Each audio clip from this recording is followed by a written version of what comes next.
박수를. 자, 우리 진명의 막내들, 중학생들 반갑습니다. 오늘은 여름방학 되기 전에 이제 우리가 뭘 하고 있는지를 한번 짚고 가자. 왜 이 고생을 하고 있는지를 한번 생각을 한 다음에 가자. 이런 취지에서 중2, 중3 학생 설명회 라는 걸 마련을 했는데, 학생들이 이제 중학교 때 이게 좀 어른으로서 좀 미안한 얘기인데 약간 괴리를 겪죠. 이제 어떤 괴리를 겪냐면 학교 생활하고 학원 생활하고 좀 많이 다르잖아요. 어떻게 달라요? 학교 생활은 그냥 그러니까 학교에서는 중등 과정을 하고 있고 학원에서는 고등 과정을 하고 있고 그런 게 달라요? 뭐 정확한 지적일 수도 있는데 중학교 과정이라는 게 뭐냐, 우리나라의 평균적인 중학생들이 공부해야 되는 최소한의 것들을 교과서에 실어놓고 그걸 가르치는 거죠. 그렇죠? 이게 중학교 과정인데, 중학교를 이제 잘 다니는 방법, 여러분들은 이제 모범생이잖아요, 전부 다. 그렇죠? 아니, 모범생이 아니라고 생각해도 모범생인 걸로 하고, 약간 찔려? 모범생이라고 하고, 자, 모범생들이라고 불리우는 학생들이 학교에서 이제 하는 건 성실한 학교 생활이죠. 아침에 잘 가고, 그렇죠? 근데 과제가 나오죠, 학교에서도. 이제 수행평가라는 이름으로 과제가 나오면 그 수행평가 잘 하고, 그죠? 그 다음에 중간고사, 기말고사 잘 보고. 그러면 이게 뭔가 제대로 돼 있다 그러면 그냥 학교 열심히 다니고, 그 다음에 학교 시험 잘 보고, 그러면 그대로 성장해서 고등학교 가서 또 학교 열심히 다니고, 그 다음에 중간고사, 기말고사 잘 보고, 그러면 좋은 대학 가고, 그치? 그렇게 돼야 되는 거잖아. 이게 정상적인 거잖아, 굉장히.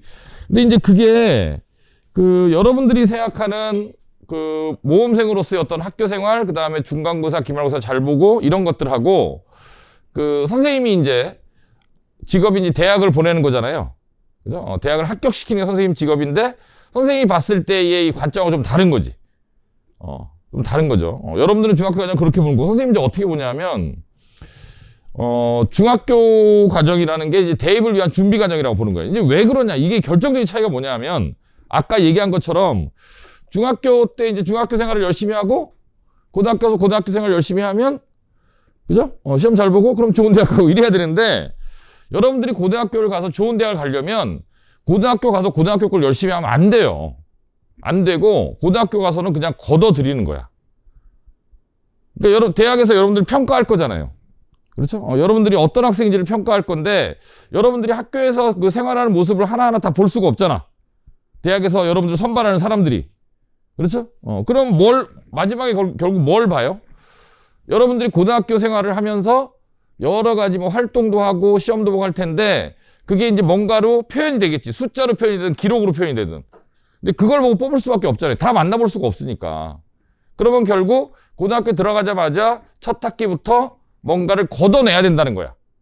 성과를. 걷어내야 되니까 그거를 갖고 이제 대학이 평가할 거니까, 여러분들이 만약에 좋은 대학을 가고자 한다면 그런 거에 있어서 좋은 숫자와 좋은 기록들을 만들어 줘야 되는 거지. 그러니까 고등학교 과정은 대입을 준비하는 과정이 아니라 대학에서 볼 거를 갖다 걷어들이는 과정이라고. 이 결정적인 차이가 이거야. 이해했어? 그러니까 고등학교는 가서 그때부터 공부를 시작하는 게 아니라 뭐 하는 과정이라고? 걷어들이는 과정이라고. 그러니까 씨를 뿌리는 과정이 아니라 수확하는 과정이라는 거야. 이게 가장 큰 문제라는 거야, 지금 사실. 어른으로서 미안하다는 말을 먼저 하는데, 이게 가장 큰 문제라는 거예요. 그래서 이제 중학교 과정이라는 게, 여기 써 있는 것처럼, 중학교 과정이라는 게 그냥 중학교 때 거를 열심히 하면 되는 게 아니라, 대학을 가기 위해서 고등학교 들어가자마자 바로바로 걷어들이기 위해서 준비하는 과정이 돼야 되는 거죠. 이게 논리적으로 맞잖아. 그지? 대학 입시를 한다라고 한다면 이게 맞는 거잖아. 이해 가시죠? 뭔 얘기인지. 자, 그래서 이제 선생님이 봤을 때는 이 대입을 위한 준비 과정이다. 자, 이 차이가, 이제 가장 결정적인 차이가 뭐냐 하면, 중학교 때 그 교육 과정을 짤 때는, 교육 과정이라는 건 여러분들이 학교에서 배우는 과정이거든요. 교육 과정을 짤 때는, 뭐, 한 학년이 예를 들면 여러분들이 대략 한 30만 명이라고 봅시다. 전국에 있는, 뭐, 중학교 2학년, 중학교 3학년이 대략 30만 명 정도 된다라고 봤을 때, 교육 과정을 짜는 사람은 그 1등부터 30만 등까지 있다라고 가정을 해보자고요. 거기에 어떤 수준의 학생에 맞춰서 교육 과정을 짤까요? 1등에 맞추면 지금까지 좀 공부를 안 해갖고 학업 능력이 떨어지는 학생들한테는 그 교육 과정이 굉장히 어렵겠죠. 그렇죠? 그러면 이제 한 20만 등, 30만 등한테 교육 과정을 맞추면 저 위에 있는 학생들은 좀 너무 쉽겠죠. 쉽게 얘기하면 학교 수업이 재미가 없는 거야. 너무 쉬운 걸 가르치니까. 그렇지? 여기 있는 학생 대부분들이 뭐 본인의 의지에 의해서든 아니면 뭐 엄마의 강요에 의해서든 그 어학원이 됐든 뭐 이런 영어 학원이 됐든 이런 데를 다녀봤잖아요. 그렇죠? 다니면서 뭐 여러분들 문법도 배우고 독해도 배우고 아마도 특별한 특별한 학생이 아니라면 고등학교 모의고사를 한 번 이상은 풀어봤을걸? 그렇잖아.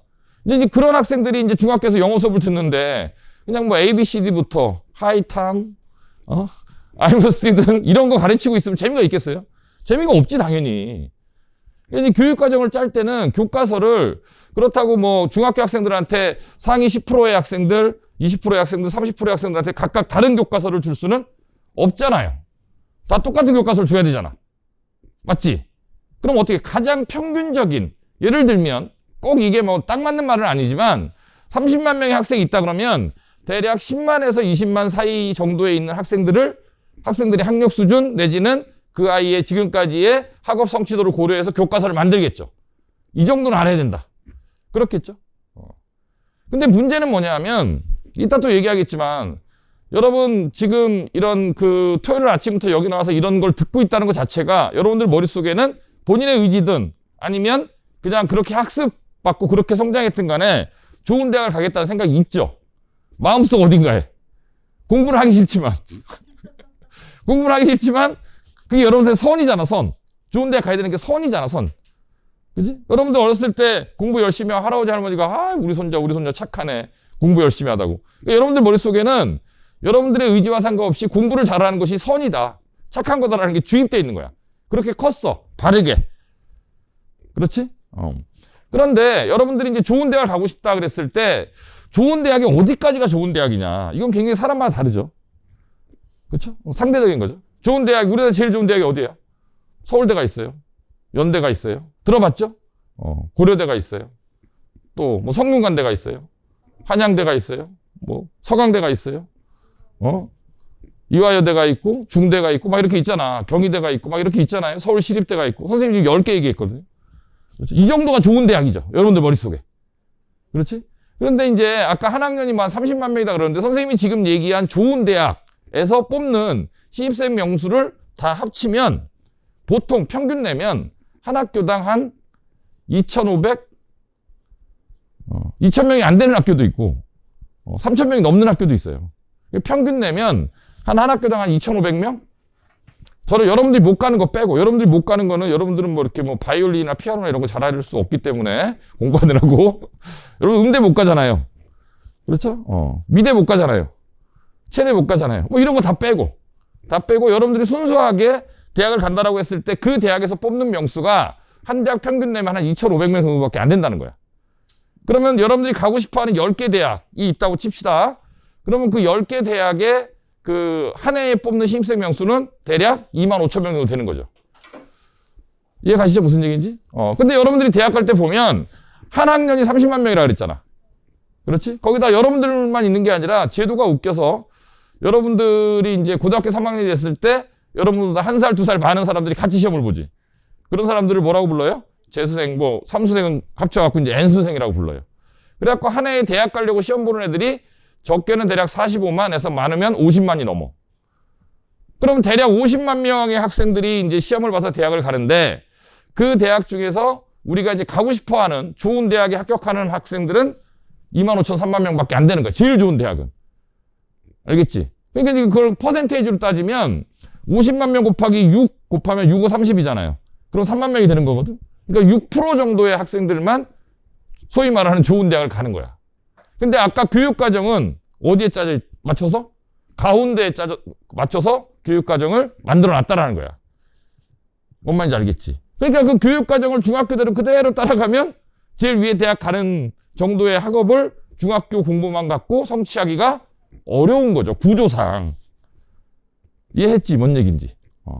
이해했어요? 여기까지? 이게 이제 괴리인 거예요. 이게 이런 괴리가 있는 거예요. 그래서 이게 참 어려운 얘기인데, 이제 교육과정, 중학교 때 이렇게 만들어 놓은 교육과정과 여러분들이 좋은 대학을 가기 위해서 준비해야 되는 과정 사이에 괴리. 괴리라는 건 무슨 뜻이야? 차이란 뜻이에요. 차이가 있다라는 거예요. 어쩔 수 없이. 그렇지? 그러니까 여러분들이 이제 선택을 하셔야 되는 거예요. 선택을. 자, 이제 뭐 어떤 선택을 해야 되냐면, 내가 그냥 꼭 뭐 좋은 대학 가는 게 인생의 성공일까? 뭐 그렇진 않아요. 좋은 대학 나오면 행복할까? 꼭 그렇진 않아요. 그럼 행복이라는 건 굉장히 주관적이고 상대적 가치이기 때문에 좋은 대학을 나왔다고 행복하고 좋은 대학을 나왔다고 성공하는 건 아니야. 다만 여러분들보다 조금 더 많이 산 어른의 입장에서 대학을 간다는 것이 무슨 의미가 있느냐? 첫 번째 의미 뭐냐면 여러분들이 만약에 오늘 점심을 먹는다고 합시다. 오늘 점심 먹는다고. 소연이 오늘 점심 뭐 먹을 거야? 잘 모르겠어. 정해놨어? 모르겠어. 그러니까 모르겠다라는 건 고를 수 있다는 뜻이거든요. 내가 오늘 점심을 뭘 먹을지는. 그지? 근데 만약에 여러분들이 지금부터 월, 화, 수, 목, 금, 토 이렇게 쭉 일주일을 사는데 매일 저녁을 똑같은 걸 먹는다고 생각해봐. 매일 저녁을. 그러면 삶의 질이 견저히 떨어지겠죠. 그렇죠? 그러니까 결정하기는 어렵지만 이걸 먹을까 저걸 먹을까 이걸 먹을까 저걸 먹을까 고민하는 과정이 어쩌면 행복의 과정이고 선택의 과정이잖아. 그중에 거기에서 이제 내가 좋아하는 걸 선택하면 만족도가 올라가는 거거든. 그렇죠? 먹는 걸로 예를 들어서 미안한데 직업이라는 거 생각해 보세요. 직업이라는 거. 내가 하고 싶은 게 여러 가지가 있는데 그중에 하나를 내가 선택할 수 있다라는 거하고, 자, 내가 어떤 직업을 하고 싶어도 그 직업을 가질 수 있게 나한테 기회를 제공하는 사람들이 나한테 선택권을 주지 않는다면 그럼 굉장히 불행해지죠. 그렇죠? 선택의 자유는 굉장히 큰 행복감을 주는 거예요. 이해했죠? 선택할 수 있는 거. 예를 들면 여러분들이 요새 이제 우리나라 사회에서 가장 핫한 분야가 컴퓨터공학인데, 그렇지? 컴퓨터공학이 왜 핫하냐 하면 요새 뭐 자율주행차 얘기도 많이 나오고 빅데이터, 뭐 AI, 블록체인 막 이런 얘기 여러분 맨날 듣잖아요. 그렇죠? 그래서 소프트웨어를 공부하기 위해서 이제 컴퓨터공학과를 갑니다. 졸업을 했어요. 예를 들은 거야. 자, 그래서 취업을 하고 싶어. 그러면 이제 컴퓨터 인터넷 관련해서 우리나라에서 가장 핫한 기업이 어디야? 네이버, 카카오죠. 그렇죠? 네이버. 전 세계적으로 보자면 구글도 있고. 그렇지? 뭐 페이스북도 있고. 그럼 여러 가지 이러한 IT 기반의 이런 기업들이 있는데 여러분들이 전공을 컴퓨터공학을 했어요. 그래갖고 처음부터 이제 창업을 하기 좀 부담스러우니까 내가 취업을 해야겠다. 그럼 이제 원서를 낸단 말이야. 네이버에 냈네? 합격. 카카오 냈네? 합격. 구글 냈네? 합격. 페이스북 냈네? 합격. 그러면 이제 행복한 고민에 빠지죠. 어딜 갈까? 그렇지? 행복한 고민에 빠져. 근데 만약에 원서를 냈는데 다 떨어졌네? 대기업은 안 되겠구나. 조금 밑에. 또 냈는데 다 떨어졌네? 그러면 여러분들이 이제 전공을 했다라고 하더라도 그 전공과 관련된 회사에 이렇게 원서를 냈는데 다 떨어졌어. 그러면 이제 그때는 어딜 가야 돼? 나를 뽑아주는 데를 갈 수밖에 없는 거야. 선택권이 없는 거죠. 뭔 말인지 아시겠죠? 선택권이 없는 거예요. 그 다음에 대학도 마찬가지야. 뭐 원서를 냈는데 서울대도 합격, 연대도 합격. 우리 여러분 6층에 가면 화분 하나에 뭐 붙어 있잖아. 6층에 들어가서 화분 하나에 뭐 서울대, 연대, 고대 쫙 합격한 어떤 언니가 어머니 보낸 화분, 고맙다고 보낸 화분인데 걔는 다 붙었어. 대학을. 걔가 7개인가 붙었지? 7개인가 8개인가 붙었는데 다 붙었어요. 다 붙으면 선택할 수 있는 거야. 알겠지? 그래서 어떤 사람은 선택권을 가지는 거고요. 어떤 사람은 선택권을 못 가지는 거야. 근데 그 선택권을 가지기 위해서 내 인생의 선택권이죠. 누가 선택하는 거야? 여러분들이 선택하는 거죠. 그죠? 이제 그 정도 나이가 되면, 아니, 지금이야 뭐 학원 어디 갈까 뭐 이런 거를 부모님들을 하고 이제 상의를 하겠지만, 나중에 뭐 취업을 내가 뭐 네이버를 갈 거냐, 카카오를 갈 거냐, 이런 거 고민할 때 부모님들과 여러분 상의하겠어요? 여러분들이 부모님보다 더 많이 알게 돼. 그렇지? 그럼 여러분들이 선택하는 거야. 여러분들의 인생이기 때문에 여러분들이 선택하는 거야. 대학도 마찬가지. 어느 대학을 갈 것인가를 선택하는 거예요. 물론, 자문은 구할 수 있지. 물어는 볼 수 있어. 그러나, 선택은 여러분들이 하는 거야. 그래서, 대학을 간다라는 건 그냥 비단 무슨 대학 나와서 행복하다 이런 게 아니라 무슨 대학 나와서 자랑스럽다. 이렇게 뭐 과잠이라 그러죠. 서울대 잠바 입고 다니면서 폼 난다. 이런 개념이 아니라 내 인생에서 내가 뭔가를 선택하면서 살 수 있는 기회를 갖느냐 못 갖느냐를 여러분들이 결정해서 여러분들이 갖는 거야. 됐지? 이게 이제 의미고, 두 번째 의미는 뭐가 있냐면, 어떤 직업을 가지려면, 어떤 분야에서 일을 하려면 전문 지식이라는 게 필요해요.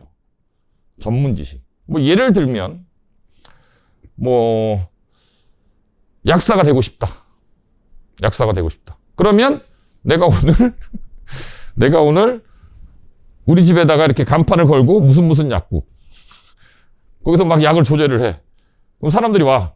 저 배가 아픈데요. 그럼 일단 이거 드셔보세요. 안 나면 다시 오시고요. 뭐 그러다가 아파서 죽으면 못 올 수도 있고요. 이러면 안 되잖아. 그치? 왜냐하면 약을 먹는다라는 건 사람의 건강에 직결되는 문제잖아요. 그러면 그걸 아무한테나 자격을 줄 수 없지. 그렇죠? 영어로 이제 퀄리파이 한다 그러죠. 자격을 준다 그래요. 아무한테나 자격을 줄 수 없기 때문에 이게 그 분야에서 필요한 지식을 확실히 공부를 한 다음에 국가에서 인정하는 어떤 시험을 통과한 사람한테만 자격을 주죠. 어떤 직업이나 다 비슷비슷한 거야. 그 분야에 있는 전문 지식이 필요하다는 거야. 근데 이 전문 지식을 사실 우리나라는 대학이 독점하고 있죠. 대학을 가지 않고 전문 지식을 얻을 수 있는 방법이 없어. 그 얘기는 뭔가 전문성을 가진 직업을 선택하고 싶으면 대학을 가야 되는 거고, 대학을 못 가면 전문성이 필요 없는 직업을 가질 수밖에 없는 거죠. 전문성이 필요 없는 직업, 예를 들면 뭐가 있을까요? 아주 그냥 기능적인 거, 운전으로 돈을 번다. 운전은 그냥 전문 지식이 필요 없으니까 연습하면 되는 거니까. 여러분 편의점을 여러분들이 잘 가는데 편의점 아니면 버거킹 이런 데 자주 가잖아요. 그렇죠? 거기 보면 굉장히 기능적인 일을 하죠. 기계야, 기계. 어서 오세요. 얼마예요? 뭐 드릴까요? 뭐 이런 거. 전문 지식이 필요 없잖아. 그러니까 이런 선생님이 지금 뭐 약사라는 그런 예를 하나 들었고, 그 다음에 뭐 운전이나 아니면 캐시어 같은 예를 들었는데, 이 두 개의 결정적인 차이는 전문 지식을 갖고 하느냐 못하는 거예요. 전문 지식이 있다라는 건 그만큼 뭐가 있다라는 거예요? 희소성이 있다라는 거죠. 희소성이 있다라는 건 그만큼 본인이 여유 있게 삶을 살 수 있다라는 거예요. 선택하면서. 알겠지? 근데 그 전문 지식을 가르치는 기관이 어디밖에 없다? 대학밖에 없어요. 그러니까 대학을 갈 수밖에 없는 거야. 알겠지? 그런 게 이제 우리가 지금 처한 여러분 인생의 선택의 그런 이제 조건들이에요. 선택의 조건들. 지금 상위권 대학의 희소성이라는 제목이 나왔는데, 아까 선생님이 얘기한 대로 대학 희소성이라는 말이 뭔지 알아요? 희소성이 무슨 뜻이야? 태환아, 희소성이 무슨 뜻이야? 응? 안 들려. 희귀한 거요. 그러니까 희귀해도 사람들이 갖고 싶어 하지 않으면 상관없죠. 그러니까 희소성이라는 건 그걸 갖고 싶어 하는 사람들은 많은데 가지고 싶어 하는 재화가 가치 있는 것들이 양이 적은 거죠. 이걸 희소하다 그러는 거예요. 그러니까 사실 여러분들이 뭐 희소하다는 건 가장 희소한 거는 금이나 다이아몬드지. 그치? 그러니까 희소하니까 비싼 거죠. 근데 이제 대학 정원이라는 게 희소한 거예요. 우리나라에는 150개가 넘는 대학이 있어요. 근데 아까 선생님이 여러분한테 대학 얘기를 잠깐 하면서 물어봤지만, 여러분들이 머릿속에서 딱 떠올리면서 대학 뭐 있어? 그래서 뭐요 이렇게 말할 수 있는데, 선생님이 이제 학생들이랑 상담하면서 물어보면 20개 이상을 말하는 학생들은 거의 없어요. 오랫동안 생각하면 찾을 수도 있고, 또 뭐가 있더라, 또 뭐가 있더라, 이러면 찾을 수 있지만, 사실 여러분들이 이제 알만한 대학은 다 20개 이내인 거지. 150개나 있는데. 그럼 그 대학은 무슨 뜻이냐? 그 얘기는 무슨 뜻이냐 하면, 우리가 알고 있는 대학 말고 나머지 100개 이상의 대학은 여러분들이 들어보지도 못한 대학이라는 거야. 그렇지? 그러면 이제 우리가 가야 되는 대학은 상위권 대학이라고 보통 얘기하는데, 1, 20개 대학은 정원이 몇 명 안 되기 때문에 굉장히 희소한 가치라는 거죠. 그죠? 가치가 희소하면 사람들은 뭘 하죠? 경쟁을 하죠. 이게 인간 사회가 갖고 있는 가장 기본적인 이념이야. 갖고 싶은 걸 위해서 경쟁을 한다는 거. 그래야 에너지가 나오고. 이게 자본주의의 속성이죠. 그렇죠? 열심히 일을 해서 뭔가를 얻어내는 것. 경쟁을 안 할 수 없는 것. 그래서 가끔 이제 그런 얘기들 하잖아요. 뭐 어렸을 때부터 너무 경쟁에 애들을 이렇게 몰아붙이는 것이 아이들을 불행하게 만든다. 물론 맞는 말이에요. 불행할 수 있어. 그러나 거꾸로 그런 현실을 알면서 내가 선택해서, 내가 경쟁해서 내가 선택할 수 있는 것들을 만들기 위해 지금부터 열심히 하겠다라고 얘기한 건 여러분들의 의지죠. 그래서 경쟁에 이렇게 던져져서 어쩔 수 없이 경쟁하는 거하고 내가 내 인생의 선택권을 갖기 위해서 내가 참여해서 경쟁하는 거하고 완전히 다른 거야. 인생의 주인공이 여러분들이기 때문에 여러분 인생의 주인공은 여러분이잖아요. 그러니까 여러분이 선택하는 거죠. 상위권 대학의 희소성. 자, 이 말이 시사하는 게 뭔지를 좀 이해를 하시기 바랍니다. 자, 그래서 이제 대학을 왜 가야 되는가? 그 다음에 여러분 교육과정, 그다음에 여러분들이 지금 공부하고 있는 게 이제 무슨 의미가 있는가? 이런 얘기를 잠깐 했고요. 이제 전형이라는 걸 좀 얘기를 해볼게요. 전형이라는 건 뽑는다라는 뜻입니다. 뽑는다. 선발한다 이런 뜻이에요. 자, 그러면 우리가 이제 대학을 가려고 준비를 하는 거니까 대학을 가겠다는 사람이 제일 먼저 생각해야 되는 건 대학은 뭘 갖고 학생들을 선발하는가를 이해하는 거겠죠? 그렇죠? 그 전형에서 그 전형을 구성하는 요소들이 있는데 보통 이렇게 네 가지를 갖다가 이제 주요 전형 요소라고 합니다. 내신, 비교과, 수능, 대학별고사 이렇게 되어 있는데 자, 이 내신이라는 게 고등학교는 이게 평균 등급을 내요, 보통. 계산하는 방법으로. 이제 고등학교 1학년 내신을 이제 국어, 영어, 수학, 과학, 사회, 한국사, 요게 이제 예를 들어볼게요. 이제 고등학교 1학년 6개의 내신 과목인데 모든 학교에 다 공통되는 자, 국어를 갖다가 시험을 봤어요. 중간기말을 봤어요. 그래서 한 학교가 정원이 200명이다. 그러면 거기에 4%까지를 뽑는 거죠. 그럼 200명이 4%면은 8명이잖아. 거기까지를 1등급 이렇게 하는 거야. 4%까지. 그렇지? 국어 1등급. 그 다음에 이제 11%까지. 11%까지 하면 2등급 이렇게 하는 거죠. 근데 23%까지 하면 3등급 이렇게 하는 거죠. 그렇죠? 그러면 여러분들이 이제 국어 시험 따로, 영어 시험 따로, 수학 시험 따로 다 따로따로 보잖아. 그럼 여기서 막 등급을 받을 거 아니야. 그럼 어떤 건 1을 받고, 국어는 2를 받았어요. 영어는 2를 받고, 수학은 3을 받고, 막 이렇게 받을 거잖아요. 과학을 2를 받고, 사회는 2를 받고, 국사는 3을 받고, 이렇게 받을 거잖아. 그렇지? 그래서 막 이렇게 등급을 받았어요. 그러면 얘를 이제 뭐 할까요? 평균을 내겠죠. 그렇죠? 다 더해서 각각의 이제 과목들이 갖고 있는 비중을 생각해서 평균을 내겠지. 그럼 이제 뭐가 나오는 거야? 평균 등급이라 나오는 거야. 그렇죠? 내신 평균 등급을 받았는데 평균 등급이 예를 들면 어떤 학생이 1, 1, 1, 2, 2를 맞았다. 그럼 단순 계산하면 1.5지. 그렇죠? 어떤 학생이 2, 2, 2, 3, 3, 3을 맞았다. 단순 계산하면 2.5죠. 이런 게 평균 등급인 거야. 이해했지? 그렇죠? 그래서 만약에 여러분들이 1점대 평균 등급을 맞았다. 1점대 평균 등급을 맞았다라는 것은 국어든 영어든 수학이든 사회든 국사든 과학이든 전부 다 1등급 아니면 2등급을 맞았다는 얘기야. 1하고 2밖에 없으니까 평균 되면 1점 몇이겠죠. 그렇죠? 그럼 1점 몇의 등급을 만약에 1학년 1학기, 1학년 2학기, 2학년 1학기, 2학년 2학기, 3학년 1학기 5학기 동안 전부 다 1 아니면 2를 맞았다. 이건 무슨 뜻이냐? 평균 등급이 1점대다. 이건 무슨 뜻이냐? 아까 선생님이 얘기한 우리나라에서 제일 좋다라고 하는 10개 대학에 붙었다는 뜻입니다. 특별한 일이 없는 한 그건 합격이에요. 그냥 합격이야. 약간 짜릿짜릿하죠? 그냥 합격이라고. 특별한 일이 없는 한. 물론 특별한 일이 생길 수 있죠. 예를 들면 면접을 갔는데 거기 계신 교수님한테 반말을 한다라든가, 아니면 엉뚱한 대답을 한다. 이런 이상한 비상식적인 일이 벌어지지 않는 한 1점대 내신을 받는다라는 거는 그냥 아까 선생님이 얘기한 그 대학, 10개 대학 어딘가 이미 합격했다는 뜻이에요. 그러니까 어찌 보면 되게 좋은 거죠. 그러면 여기서 또 이제 고등학교에 관한 생각을 할 수가 있는 거죠. 선생님이 지금 어찌 보면 대학 가는 가장 쉬운 방법을 얘기한 거거든요. 이게 제일 쉬워요. 내신을 갖다가 1학년 때부터 3학년 1학기까지 5학기 동안 전부 다 이렇게 봐서 1점대 내신을 받았다. 그래서 그 10개 대학 중에 하나를 골라서 갈 수 있다. 제일 쉬운 방법이야, 그게. 그럼 여러분들이 고등학교 선택할 때 제일 먼저 고려해야 되는 거는 제일 쉬운 방법을, 제일 쉬운 카드를 쓸 수 있는 고등학교를 가는 거죠. 그렇죠? 그래서 이제 고등학교가 어디가 좋다 막 이런 논쟁들을 많이 해요. 선생님 맨날 상담하잖아. 상담하면 맨날 학부모님들은 그런 얘기, 어느 학교 좋다 안 좋다.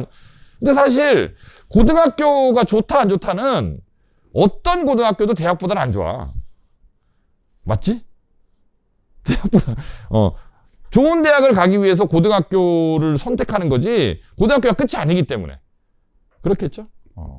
그래서 좋은 고등학교라는 기준은 어떤 기준이냐면 내가 대학을 갈 때 나한테 유리한 고등학교가 좋은 고등학교야. 그렇지 않을까요? 그렇게 봤을 때는 일단 1점대 내신을 받을 수 있는 고등학교를 선택하는 게 제일 좋은 방법이, 제일 쉬운 방법이죠. 알겠죠? 이게 제일 좋은 거예요. 물론 다른 전형 요소도 있는데 다른 전형 요소는 좀 이따 또 설명을 해줄 텐데, 그래서 지금 여러분들이 중2든 중3이든 고등학교 들어가기 전까지 해야 되는 여러 가지 공부 과정 중에 제일 좋은 건 고등학교 들어가서 1점대 내신을 받도록 준비를 하는 거예요.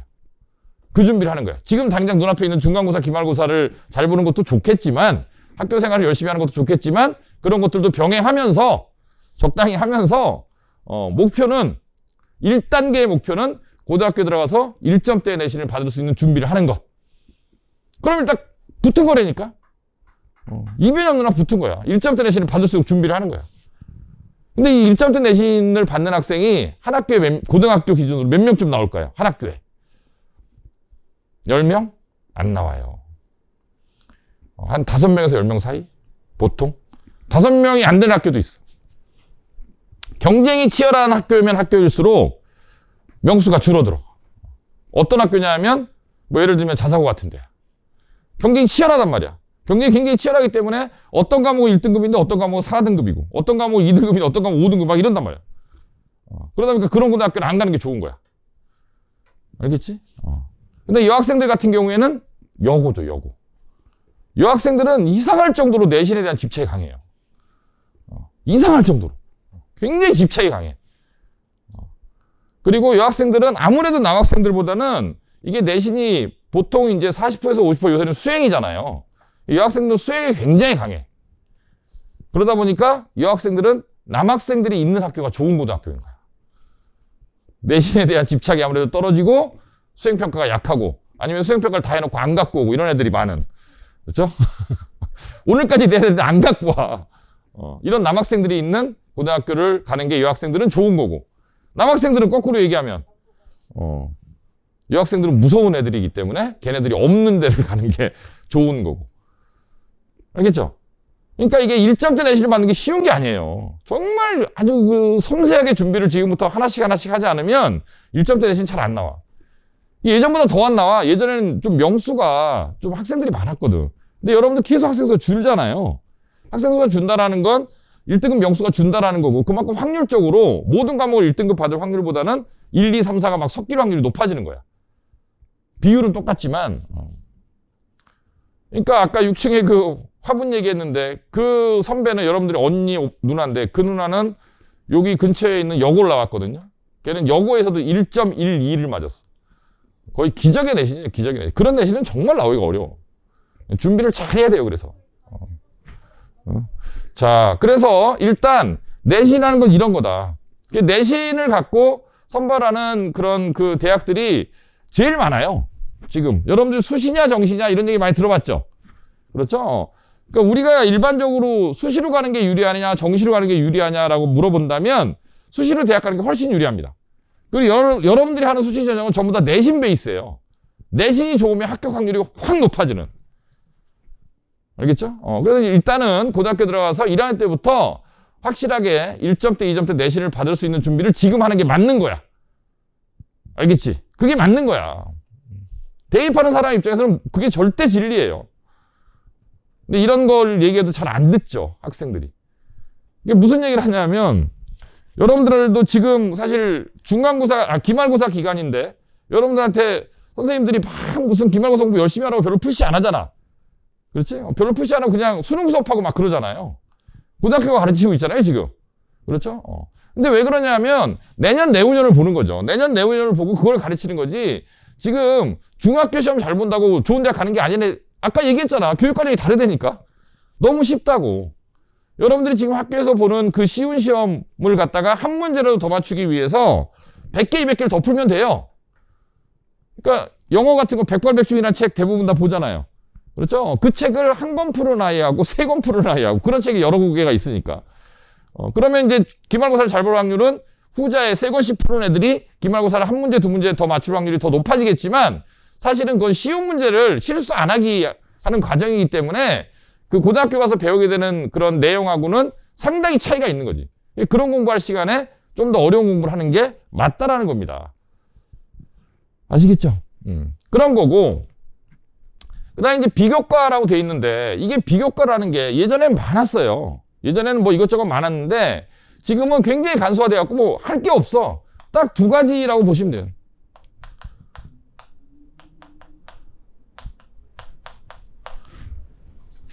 이게 세특과 행특이라는 건데요. 세특이라는 건 뭐의 약자냐면 세부 능력 및 특기 사항이라는 겁니다. 여러분들이 학교 가서 학교에서 수행평가도 하고 수업도 듣고 선생님이랑 뭐 여러 가지 활동을 할 거잖아요. 모든 활동도 하고 할 거잖아요. 그러면 여러분 각각 그 교과목 국어 선생님이, 영어 선생님이, 수학 선생님이 여러분들이 그 과목에서 갖고 있는 능력이나 그 과목에서 보여줬던 여러 가지 특별한 것들을 기록을 해주는 거. 기록을 해주는 거예요. 숫자로 쓰는 게 아니라 글로 써주는 거야. 그래서 과목별로 세부 능력, 그 다음에 특기사항 이걸 적어주는 걸 줄여서 뭐라고 부른다고? 세특. 행특은 뭐냐면 행동특성 및 종합의견이라 그래서 여러분들이 학기가 딱 끝났을 때 여러분 담임선생님이 자, 한 학기 동안 봤더니 1년 동안 봤더니 이 학생은 어떤 특성을 갖고 있더라. 이 학생은 어떤 학생이더라. 이걸 종합의견을 써주는 거야. 뭔 말인지 알겠지? 그러면 여러분들이 학교 선생님이라고 생각해 보세요. 여러분들이 학교 선생님이라고 생각해 보고 그 우리 반에 한 뭐 25명의 학생이 있어. 근데 그 아이들 이런 행특 써주면서 얘는 싸가지가 없고 얘는 평상시에 버릇이 없고 얘는 주변 애들한테 맨날 패만 끼치고 이런 말을 써주겠니? 왜냐하면 그 선생님이 기록하는 걸 어떻게 하느냐에 따라서 여러분들이 지원하는 대학에서 여러분들을 판단하게 되잖아요. 그러니까 일단 좋은 말을 써주겠죠. 가능하면 좋은 말을 써줄 거잖아요. 그 아이의 장점이 드러나는 말을. 그러다 보니까 전부 다 이제 어떤 식의 표현이 많이 나오냐 하면 이 학생은 뭐 품행이 방정하고 주변 사람들의 배려를 잘하고 어떤 과목에서 뭐 두각을 드러내고 막 이런 말을 써준단 말이야. 그렇겠지? 그러면 대학에서 거꾸로 그런 기록들을 보는 여러분들의 그 대입을 결정하는 교수님들이 읽어볼 거잖아요. 그 교수님들은 그런 기록을 맨날 보면 어떻겠어? 지겹지. 다 행동이 바르고 착하고 그런 걸 갖다가 이제 우리가 뭐라고 부르냐 하면 미사여구라 그래요. 미사여구가 무슨 뜻이야? 이쁘고 좋은 말. 이쁘고 좋은 말만 써 있는 거야. 그런 걸 맨날 읽다 보면 너무 지겨워. 다 똑같거든. 안 좋은 애가 없어. 그렇지? 그래서 이런 그 세특이나 행특이 만약에 여러분들이 지원하는 대학에서 입시 요소로 작용하는 그런 그 전형에 지원을 한다면 그냥 이렇게 좋아 이런 것만 갖고는 절대 안 돼. 구체적인 게 있어야 돼. 구체적인 거. 예를 들면 뭐 그 수학과 관련된 그러한 세특이다. 수학 선생님이 써줬다. 그냥 뭐 수학에서 뭘 잘하고 이런 게 아니라 수학에서 뭘 배웠는데 그 수학에서 이제 수업 시간에 배웠던 거를 본인의 어떤 그 장래 직업과 관련해서 어떤 연구를 더 했는데 그 연구가 이런 거다. 구체적으로. 알겠죠? 뭐 과학을 배웠는데 뭐 과학 선생님이 써주는데 이 아이는 과학 시간에 생명과학 분야를 배웠는데 그 본인의 그 학교 수업 시간에 배운 걸 기초로 해서 지금 이제 뭐 그 코로나 백신과 관련된 뭐 논문을 읽고 그거와 관련된 주제를 탐구하고 막 그러니까 성과를 냈다 이런 식으로. 알겠죠? 뭔가 굉장히 구체적인 게 등장하지 않으면 다 똑같은 말이라니까. 그러니까 소위 쉽게 얘기하면 이렇게 차별화가 안 되는 거예요. 차별화는 구체성에 있는 거야. 알겠지? 그러려면 본인이 뭐야? 그 분야에 대해 관심이 있어야지. 근데 교과서 정도의 수준 갖고는 또 안 되는 거예요, 그게. 교과서보다 조금 더 수준 있는 공부를 해서 교과서에서 등장하는 여러 주제에 대해서 깊이 있는 뭔가를 써낼 수 있도록 만들어줘야 그걸 읽어보는 사람이 아, 얘는 괜찮은 애네. 한번 만나봐야겠네. 알겠죠? 이런 기록을 쓸 수 있게 여러분들이 이제 애를 써야 되는 거죠. 자, 그 다음에 이제 수능이라는 게 있습니다. 수능. 수능은 여러분들 다 알고 있겠지만 수능은 뭐예요? 뭐 봐요? 수능은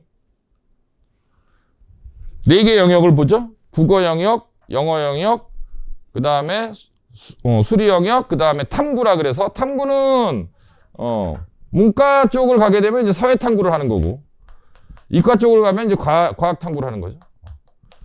그래서 이제 각 2개죠, 2개. 2개를 선택합니다. 물론 학과에 따라서는 사탐과탐을 하나씩 해도 돼요. 섞어도 돼. 근데 보통 일반적으로는 인문계를 지원하는 학생들은 사회탐구를 2개 선택하고 자연계를 지원하는 학생들은 과학탐구를 2개 선택하죠. 그렇죠? 여기는 이과 갈 학생들이 훨씬 더 많은데 여러분들이 만약 이과를 간다 그러면 어떤 과목을 선택할지도 미리 좀 생각하는 게 좋아요. 물리, 화학, 생명과학, 지구과학이 있는데 4개 중에서 어떤 거를 2개를 선택을 할까? 고등학교 2학년 내신에서는 이 과학을 고등학교 2학년 이후에는 물리, 화학, 생명과학, 지구과학 이렇게 4개가 있으면 보통 이 4개 중에서 학교에서 3개를 배워요. 근데 본인이 선택하는 건데 보통은 3개를 선택하죠. 3개를 선택한 거에서 뭐 예를 들면 물리, 화학, 뭐 지구과학을 선택했다. 그럼 이 3개 중에서 수능에서는 뭐 화학하고 지학을 하든가 아니면 물리하고 지학을 하든가 이런 식으로 선택하는 거지. 알겠지? 뭔 얘기인지. 그래서 뭘 선택하는지를 결정을 해야 되는 건데 아까 선생님이 내신을 1점대를 맞으면 일단은 아까 얘기했던 좋은 대학을 붙은 거다라고 그랬지. 1.0을 맞으면 붙은 거지. 그러니까 대학을 가는 가장 쉬운 방법은 내신을 모든 과목 다 1등급 봐서 1.0이라는 평균 등급을 받거나 아니면 수능을 봐서 국어, 영어, 수학, 탐구를 다 100점을 맞는 거죠. 제일 쉬운 방법이에요, 그게. 그래서 수능 하나만 보는 걸 정시라고 부르고 내신만 보는 걸 이제 교과라고 부르는데 전형의 이름이거든요. 그래서 이게 수시하고 정시가 있는데 이 수능의 의미라는 건 뭐냐면 수시에서는 이게 최저학력 기준이에요.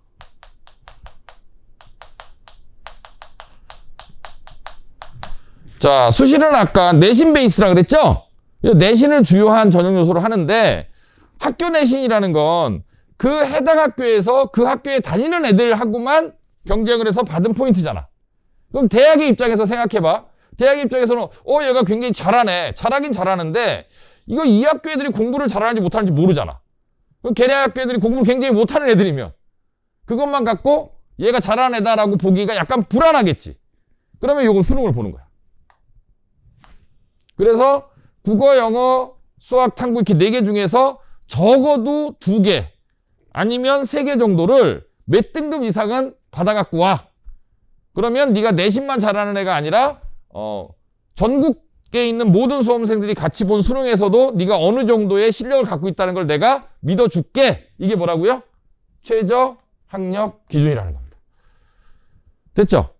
자, 그래서 일반적으로 수시로 대학 가는 게 유리하긴 한데 그 수시에는 이제 최저학력 기준이라는 마지막 그 조건이 붙어 있기 때문에 요거를 갖다가 2개 아니면 3개잖아요. 보통. 그래서 나중에 무슨 일이 벌어질지 모르겠지만 내가 이 과목만큼은 반드시 1등급이나 2등급을 받는다. 이걸 만들어 놓으면 좋은 거야.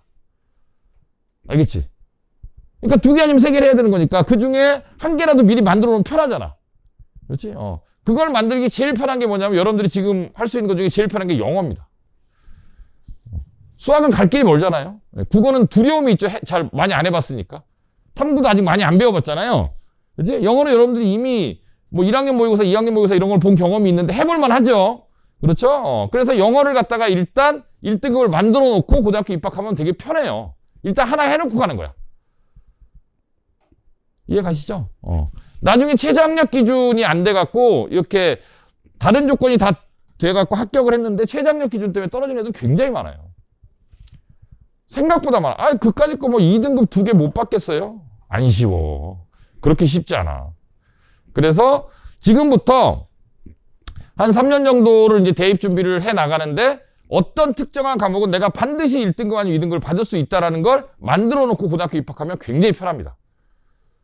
아시겠죠? 그러기에 제일 좋은 건 영어는 학년이 없잖아요. 영어는 학년 구별이 없잖아. 그러니까 영어부터 만들어 놓는 게 제일 편한 거죠. 어찌 보면. 하나씩 만들어 가고. 그 다음에 이제 정시, 이 수능이라는 게 정시는 그냥 수능 100%죠. 거의 모든 대학이. 아무것도 안 보고 이제 수능만 보고 뽑는 거예요. 그럼 이제 수시로 뽑는 비율과 여러 가지 복잡한, 수시 얘기 좀 더 하겠는데 좀 이따가 여러 가지 복잡한 이런 수시로 뽑는 거하고 수능 하나만 보는 그 정시하고 뭐가 더 유리해요?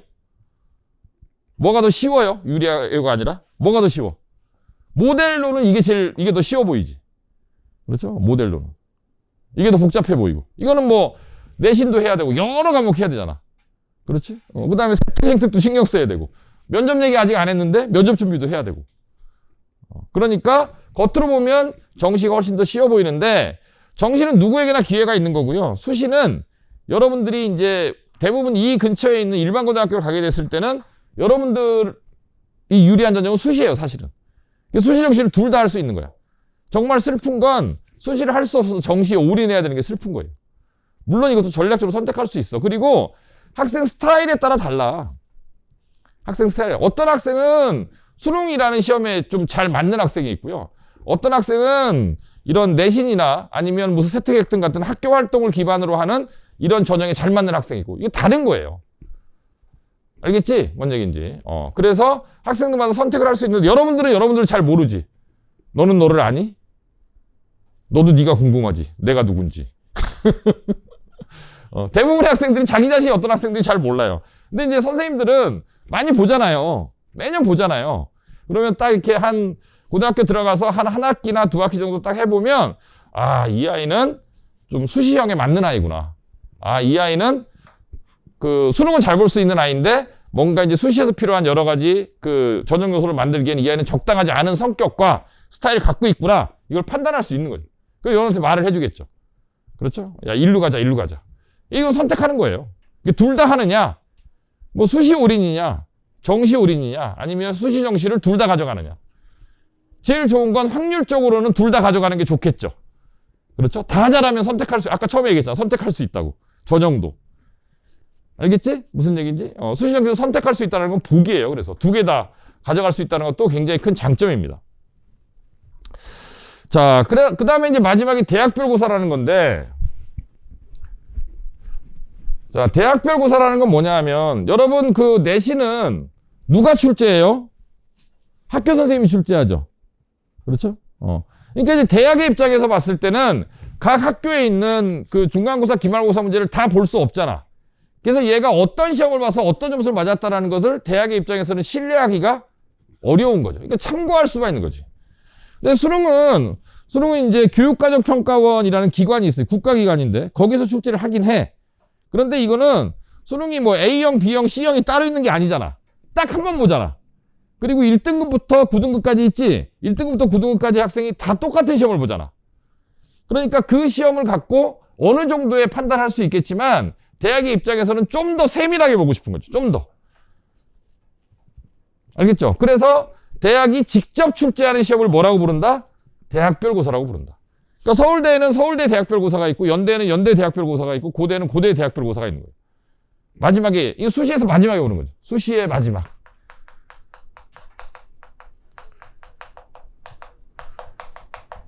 그래서 수시는 그 아까 이제 수시 정시 얘기를 했는데 수시라는 건 내신, 그 다음에 세특, 행특,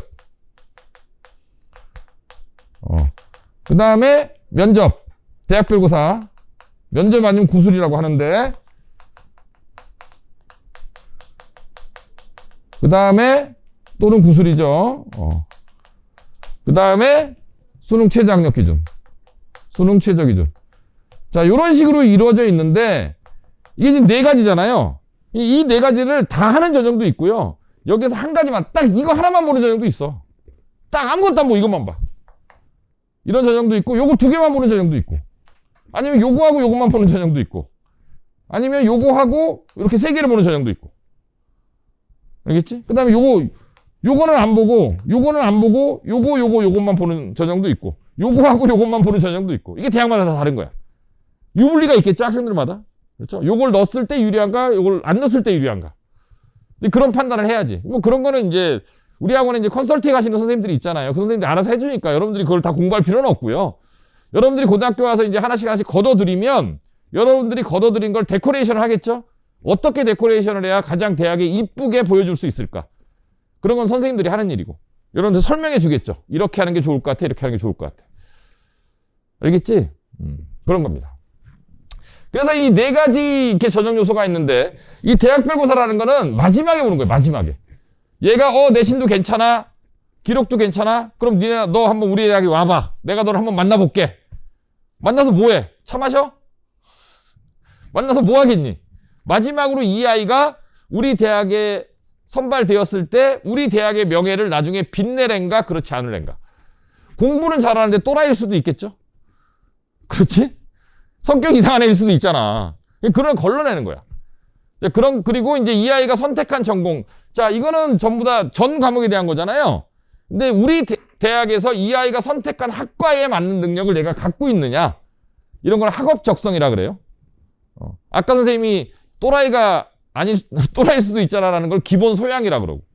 소양을 평가하고 학업 적성을 평가하고 이런 게 면접 구술이야. 이 면접하고 구술은 어떻게 다르냐면 면접은 그냥 말로 물어보는 거야, 말로. 구술은 시험지가 있는 거예요.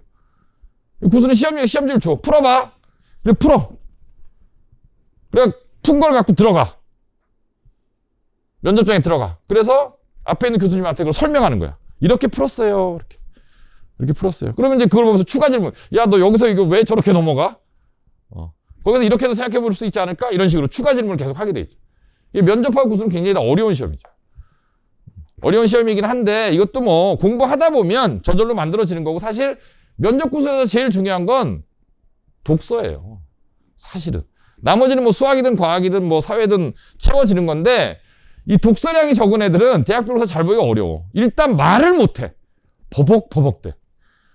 아는 게 없으니까. 문장을 갖다가 면접이나 구술은 말을 하는 거잖아. 말을 하려면 문장을 만들어야 되잖아요. 문장이 안 만들어져. 아는 게 많아도. 연습을 해야 돼. 알겠지? 그러려면 논리력이 있어야 되고 논리력은 어떻게 하면 길러지죠? 어떻게 하면 논리력이 길러져요? 영어 단어를 열심히 외우면 책을 많이 읽고 논리적인 대화를 많이 해야죠. 배경 지식도 있어야 되고 본인의 생각을 표현할 수 있는 표현력도 있어야 되고 이런 것들이 다 종합적으로 들어가는 건데 자, 이 대학별고사 준비하는데 가장 기본적인 요소는 사실은 독서다. 알겠지? 그래서 여러분들한테 맨날 책 읽어라 그러는 거예요. 독서는 사실은 여러분들이 오래 해야 되는 일 중에 가장 중요한 일입니다. 가장 중요한 일. 자, 그래서 이런 것들이 이제 전형 요소라고 한다. 네 가지 전형 요소 이해했지? 이 네 가지가 조합돼서 대학을 간다. 됐죠? 나한테 뭐가 유리한지는 계속 얘기하면서 찾아내자. 다 잘할 수 있으면 제일 좋고, 그죠? 과감하게 아닌 건 빼고, 이렇게 해서 여러분들이 로드맵이라고 하는데, 앞으로 대학 갈 때까지 어떤 경로를 거쳐서 공부할 건지를 선생님이랑 같이 이렇게 만들어가면 되는 거예요. 대화를 많이 하고 여러분들 관찰을 많이 해야겠죠. 그렇죠? 여러분 속마음을 자꾸 얘기해줘야겠죠. 그렇죠? 그런 과정이 여러분들을 나중에 선택할 수 있는 자리로 이끌 겁니다. 자, 선생님이 여기다 이제 뭐라고 써놨어요? 기반 능력이다. 기반 능력. 그러니까 이런 거죠. 선생님 추워? 에어컨 끌까? 추우면 춥다고 말하지. 떨고 있어. 자, 대입을 위한 기반 능력이다. 이건 이제 무슨 뜻이냐면 운동을 생각해봐요. 어떤 학생은 농구를 잘하고 어떤 학생은 축구를 잘하고 그런데 농구를도 잘하고 축구도 잘하는 학생들의 공통점은 둘 다 체력이 좋고 달리기를 잘하고 유연성이 뛰어나죠. 그렇죠? 여러분들이 앞으로 고등학교 가서 대학 가서 농구를 할지 축구를 할지 배구를 할지 모르겠지만 일단 어떤 운동을 하더라도 꼭 필요한 능력이 기초 체력과 유연성과 이런 것들이잖아. 그렇지? 공부도 똑같아요. 자, 대입에서 필요한 공부는 아까 얘기한 것처럼 중학교 교육과정은 너무 쉽기 때문에 그 다음에 중학교 시험을 쉬운 문제를 많이 맞추기 위해서 그렇게 공부하는 것보다는 대학 가기 위해서 우리가 할 공부에 필요한 기초 체력을 만드는 게 여러분들이 지금 해야 될 일이지. 그거를 통칭 기반 능력이라고 하는 거야. 그냥 선생님이 쓰는 말이에요. 이거 뭐 다른 사람이 쓰는지 안 쓰는지 모르겠고 대입을 바라보는 선생님의 입장에서 지금 중학교 단계에서 꼭 필요한 건 제일 중요한 건 기초 체력, 기반 능력을 다지는 거다. 자, 영어에서 중요한 기반 능력은 뭘까요? 남의 나라 말이니까. 어휘죠, 어휘. 그렇죠? 문법이겠죠? 그다음에 글을 읽는 능력 이런 거겠죠? 이런 게 기반 능력이죠. 듣기 능력. 귀를 잘 파야 돼요. 잘 들어야 되니까. 듣기 능력, 어휘 능력. 그다음에 문법. 그다음에 독해. 이런 것도 기반 능력이겠지. 그렇지? 그래서 이런 기반 능력이 뭔가를 한번 생각해 보자. 그리고 이 기반 능력이 도대체 뭘 지향하고 있는가? 이런 거 한번 생각해 보자. 자, 첫 번째 기반 능력은 아까 선생님이 그 면접 얘기하면서 논리력 얘기를 했는데 문해력과 논리력입니다. 자, 문해력이라는 건 말 그대로 이거죠. 글을 읽고 이해하는 능력이에요. 글을 읽거나 말을 듣고 이해하는 능력. 여러분들이 지식을 마구마구 받아들일 거거든요. 우리가 수업을 하잖아요. 그렇죠? 수업을 학교에서도 하고 학원에서 하잖아요. 그럼 수업의 형식이 뭐야? 말이지. 선생님과 여러분들 사이에 대화를 나누는 거죠. 주로 선생님이 말을 많이 하고 아니면 어떤 시간에서 여러분들이 더 말을 많이 하겠죠. 그러면 상대편 학생들끼리 말을 하든 선생님과 학생들 사이에 말을 하든 간에 남의 말을 듣고 받아들이는 능력. 듣기 능력이 있어야 되는 거예요. 그걸 갖다 그냥 물리적으로 듣는 게 아니라 듣고 이해하는 능력이죠. 공부를 여러분들이 혼자서 할 때는 전부 다 텍스트를 읽죠. 글이잖아. 수학이든 뭐 영어는 글을 읽는 거잖아요. 그럼 글을 읽고 이해하는 능력이 있어야겠죠. 지금 선생님이 얘기한 이런 능력을 합쳐서 뭐라고 부른다고? 문해력이라고 부른다고. 문해력. 알겠지? 여기는 물론 소통 능력도 포함되는 거예요. 소통을 잘한다라는 건 남의 말을 딱 듣고 내가 이해한다는 얘기예요. 그래서 그 사람이 요구하는 말을 내가 해줄 수 알아. 이게 소통 능력이잖아. 그러니까 소통 능력도 기반은 문해력인 거야. 알겠지? 논리력이라는 거는 사실 공부할 때 또 굉장히 중요한 건데, 자, 이런 거 있죠. 영어를 여러분들이 뭐 그 독해 문제를 풀었어요. 해석은 다 됐어. 근데 답이 뭔지 모르겠어. 그런 경우가 가끔 있지. 그리고 수학은 수학에서 요구하는 사고력이, 수학적 논리력, 수학적 사고력이 있고요. 과학은 과학에서 요구하는 과학적 사고력, 과학적 논리력이 있는 거죠. 그렇죠? 그래서 이제 그 바탕이 되는 기반 능력이 소위 논리력이라는 건데, 이해하는 능력이에요. 이해하고 표현하는 능력을 이제 논리력, 물론 이게 이해라는 것도 사실적으로 이해하는 게 있고요. 그냥 무슨 말인지 그냥 이해하는 거야. 그러니까 비판적으로 이해하는 게 있어. 이게 무슨 이 말인지는 알겠는데 내 생각은 좀 다른데? 이건 틀린 것 같은데?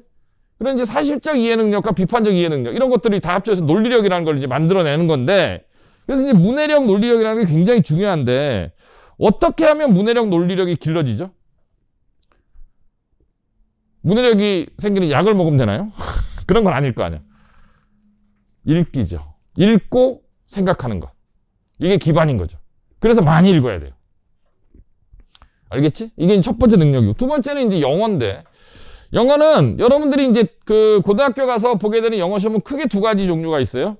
중간고사, 기말고사 영어와 그 다음에 수능 영어가 있죠. 근데 이게 둘 다 영어인데 이게 조금 달라요, 성격이.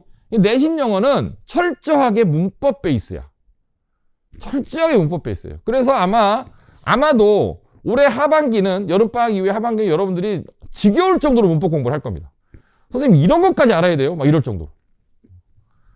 일단 아까 이제 얘기한 대로 이제 수시를 갖다 버릴 수 없기 때문에 수시는 내신 기반이고, 그렇죠? 수시는 내신 기반이고 영어 내신에서 필요한 거는 철저히 문법이기 때문에 수능은 사실은 문법적인 요소는 그렇게 필요하지 않아요. 문법 문제는 뭐 어떻게 나오지도 않고 아주 디테일한 문법을 모르더라도 이제 문제를 맞출 수 있는 게 굉장히 뭐만 있다면, 문해력과 논리력만 있다면 수능 영어는 굉장히 쉬운 거죠. 오히려. 그래서 우리 학원 아이들은, 여러분들 선배를 봐도 우리 학원 아이들은 수능 그 1등급 받는 애들이 내신 1등급 받는 애들보다 훨씬 많아요. 내신 받기가 더 어려운 거야. 아주 디테일한 공부. 이런 것들. 그래서 이제 이런 것들을 만드는 과정이 이제 영어의 그 기반 능력을 기르는 과정이다. 그 다음에 이제 수학이라는 건 수학적 사고력이라는 게, 수학적으로 생각할 수 있느냐. 여러분들이 대부분 다 이제 선행을 하고 있는데 선행을 어디까지 했느냐는 사실은 지금은 그렇게 중요하지 않아요. 어디까지 했느냐는. 왜냐하면 나중에 가면 다 똑같아져. 지금 좀 빨리 한 사람은 좀 더 이제 유리한 거고, 좀 늦은 사람은 좀 지금부터 좀 열심히 하면 되는 거지, 나중에 가면 다 똑같아져요. 어디까지 했느냐가 중요한 게 아니라 이 아이가 수학 문제를 보고 수학적으로 생각할 수 있는 능력이 있느냐 없느냐, 이게 중요한 거거든. 여러분 수학 문제를 푸는 과정을 생각해봐. 수학 문제 딱 떴어. 딱 읽었어. 제일 먼저 무슨 생각해? 짜증나. 뭐 이런 걸 도대체 뭐라는 거야? 수학 문제를 딱 보면 이 문제를 어떻게 풀어야 될지 디자인을 하는 거죠. 그렇죠? 조건을 보고 찾아내는 거죠. 조건을 보고 찾아내서 여러분들 식을 세우죠. 그걸 보고 뭐라고 불러요? 발상이라고 부르는 거예요. 아이디어를 만드는 거예요. 여러분들이 갖고 있는 수학적 지식을 기반으로 이 문제에서 어떤 식을 세울 건가를 끌어내는 과정. 그걸 통칭 발상이라고 합시다. 그래서 식을 세웠어. 그 다음에 이제 어떻게 하는 거야? 푸는 거지. 막 풀죠. 막 풀다 보면 거기에 여러 가지가 막 개입되죠. 뭐 인수분해도 들어가고 뭐 이차함수 들어가고 막 들어가잖아요. 막 풀어서 마지막에 그러므로 x 이꼴 뭐다. 그러면 그 쭉 풀어내는 과정을 뭐라고 불러요? 연산이라고 부르죠. 맞죠? 그죠? 그럼 수학은 뭐와 뭐의 학문이야? 발상과 연산의 학문이죠. 떠올려내고 풀어내고 떠올려내고 풀어내고 이걸 반복하는 거지. 그러면 어떻게 하면 발상 능력이 좋아지고 어떻게 하면 연산 능력이 좋아질까요? 발상 능력이 키워지는 책을 읽어요? 그렇지 않아요. 연산 능력? 이거는 우리나라 수학은 이것도 좀 미안한 얘기인데 우리나라 수학은 지나칠 정도로 연산 중심이고 지나칠 정도로 유형 중심이고 그렇잖아요. 여러분들 이건 배우긴 배웠는데 문제 풀면 안 풀려요. 유형 학습이 안 돼 있어. 이런 말들 여러분들이 직접 하잖아. 그렇지? 그래서 사실 수학이 굉장히 멋진 학문인데 선생님 개인적으로 제일 좋아하는 과목이 수학이거든요. 가장 멋진 학문이에요. 아름다운 학문이야. 정말 예술이야 수학은. 근데 이렇게 재밌는 수학을 정말 재미없게 가르치는 게 우리나라인데 여러분들이 이런 우리나라에서 수학 공부를 하려면 어쩔 수 없이 발상 능력, 연산 능력을 키우는 방법은 많이 푸는 것밖에 없습니다. 사람들마다 다 달라요. 정말 조금만 풀고 이런 능력을 갖춰줄 수 있으면 참 좋을 것 같은데 학생들마다 너무 다르고 그리고 실제로 이제 제일 어려운 수학 시험이 뭐야? 도 있고 구술도 있고 뭐 수리논술이라는 시험도 있고요. 아니면 수학 구술이라는 시험도 있고요. 그 밑에 수능이 있는 거죠. 그러니까 이런 어려움, 수능도 이제 킬러 문제라고 해서 진짜 어려운 문제들이 있는데 그런 문제를 풀어내기 위한 그런 연산 능력은 굉장히 많은 훈련을 필요로 해요. 근데 뭐 그냥 지금부터 너무 겁먹을 필요 없어요. 그냥 아주 편안하게 생각하면 돼. 여름방학 때 그냥 하루에 100개씩 풀면 됩니다. 100개씩 풀다 보면 저절로 만들어져요. 100개가 굉장히 많은 것 같지만 뭐 너무 많으면 그냥 90개로 할까? 굉장히 많은 것 같지만 실제로 그냥 아침부터 나서 슬슬 풀다 보면 금방 100개 풀어요. 한 대여섯 시간이면 100개 풀어. 그 시간을 집중을 해서 푸느냐 딴짓을 하면서 푸느냐 이 차이인 거지 집중을 할 수 있는 학생들은 대여섯 시간이면 100개 풀어요. 100개 못 풀면 어때요? 한 8, 90개만 풀면 되지. 여름방학 때는 한 8, 90개 정도 풀 수 있거든요. 천천히 풀어도. 응? 할 수 있어. 어떻게 쉽게 얘기해? 나도 다 해본 거야. 매년 시켜본 거고. 다 해낸다니까. 풀다 보면 자기도 모르게. 운동이랑 똑같아요. 자전거 타기랑 똑같아요. 자전거 타는 게 처음에는 삐뚤삐뚤 막 넘어지고 막 그러지만 처음에는 핸들을 내 마음대로 조절할 수 없지만 타다 보면 저절로 되잖아. 많이 타는 거잖아. 그렇지. 그런 것처럼. 자, 그 다음에 이제 과학인데. 과학 참 어렵죠. 과학 참 어렵습니다. 그리고 이제 과학은 이건 또 이제 더 심각한 게 뭐냐면 중학교 과학하고 고등학교 과학하고 사실 배우는 내용은 그렇게 다르지 않아요. 뭐 그렇잖아. 이제 과학이라는 학문은 우리가 이제 주변에서 이제 관찰할 수 있는 자연 현상을 이해하는 도구를 여러분한테 알려주는 거잖아요. 그렇죠? 이 현상이 왜 일어난다. 결론은 똑같아.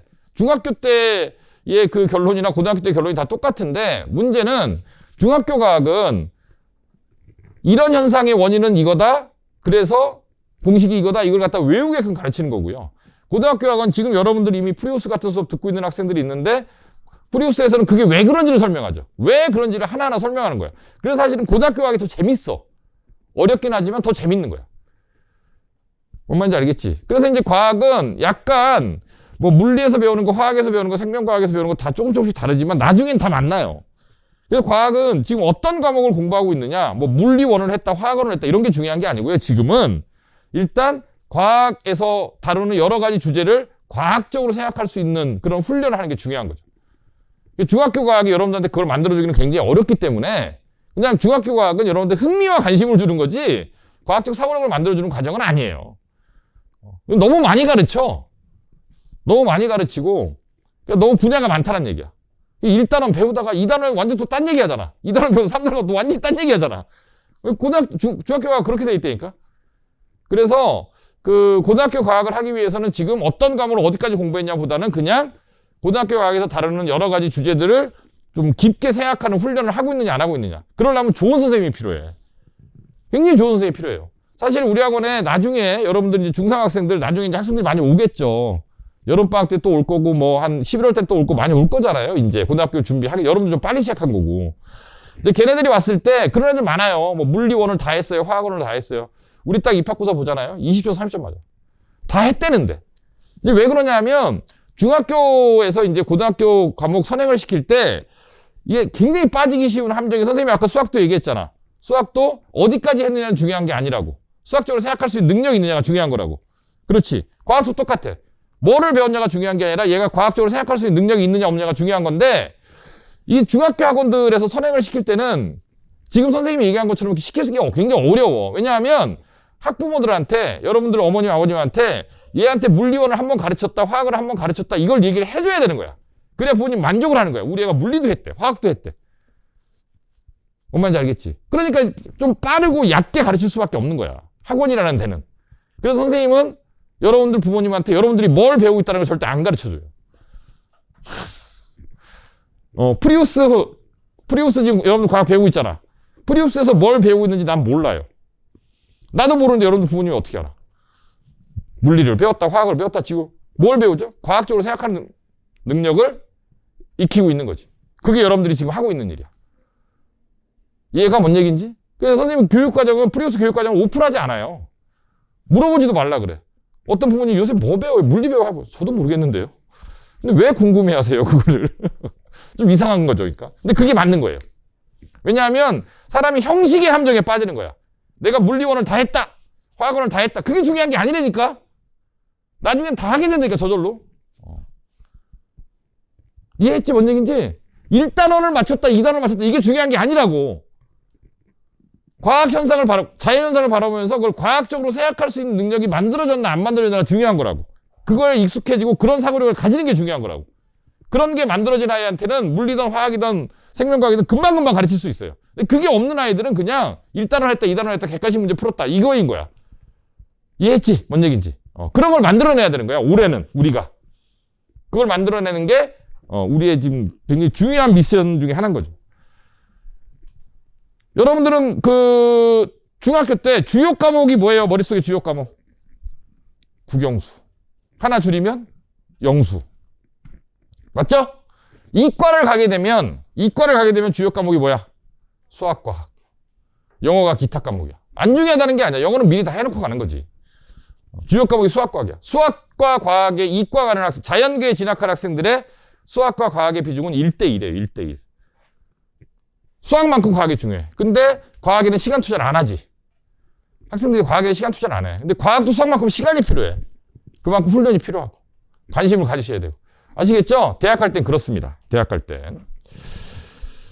자, 그 다음에 이제 마지막으로 배경지식이라는 게 중요하죠. 배경지식. 배경지식이라는 건 그러니까 이게 여러분들이 지금 배우고 있는 교과목이라는 건 사실 뭐 국어든 영어든 수학이든 사회든 과학이든 간에 여러분들이 배우고 있는 교과목이라는 건 여러분들의 선배들이 누구냐면 뭐 아리스토텔레스, 플라톤 뭐 이런 사람들이거든요. 뭐 유클리드 뭐 이런 사람들이 있잖아요. 그렇죠? 이런 여러분들의 선배들 뭐 많은 학자들이 있죠. 많은 학자들이.